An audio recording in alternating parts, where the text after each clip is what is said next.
ჰაბლის კოსმოსური ტელესკოპი უმეტესად ოპტიკურ და ულტრაისფერ ტალღის სიგრძეებში ხედავს სინათლეს, ხოლო ახლახან გაშვებული ვების კოსმოსური ტელესკოპი დედამიწის მიღმა სამყაროს შუა ინფრაწითელი და ახლო ინფრაწითელი ტალღების სიგრძეებში ხედავს.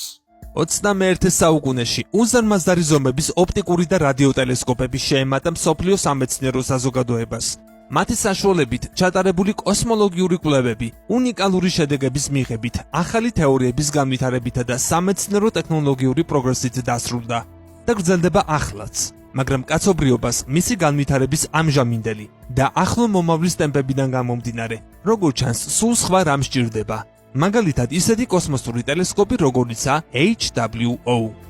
არამიწიერი სიცოცხლის პოვნა NASA-სთვის დაუოკებელი მიზანია. ამერიკული კოსმოსური ორგანიზაცია მზის სისტემის რამდენიმე პლანეტასა თუ ბუნებრივ თანამგზავრზე სხვადასხვა კოსმოსური აპარატით წლებია აწარმოებს სიცოცხლის ან სიცოცხლის ნიშნების პოვნის ექსპერიმენტებს.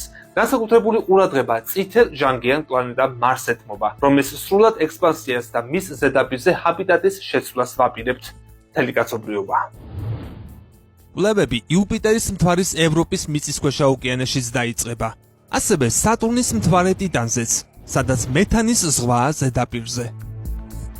კიდევ ერთი მთავარი საკითხია ობსერვატორია ტელესკოპის ავტონომიურობა და ადამიანის ჩარების გარეშე, ასე ვთქვათ, თვითმკურნალობა.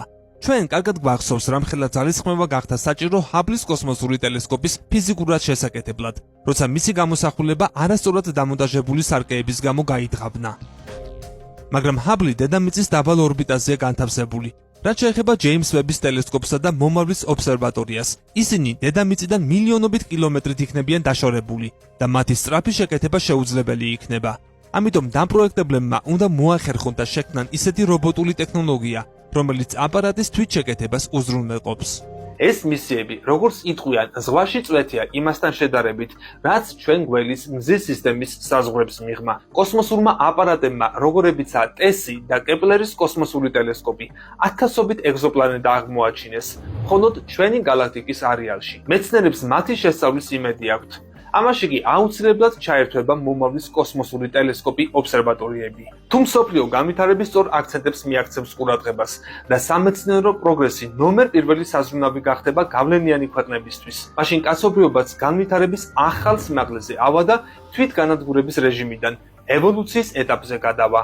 ასეთ პროგრესის ზრუნვა კი ყველამ ჩვენი ინდივიდუალური სამყაროდან უნდა დავიწყოთ. გამოიწერეთ ჩვენი YouTube არხი. ლინკი ჩაშენებულია მთავარ გვერდზე YouTube-ის სიმბოლო აიკონში.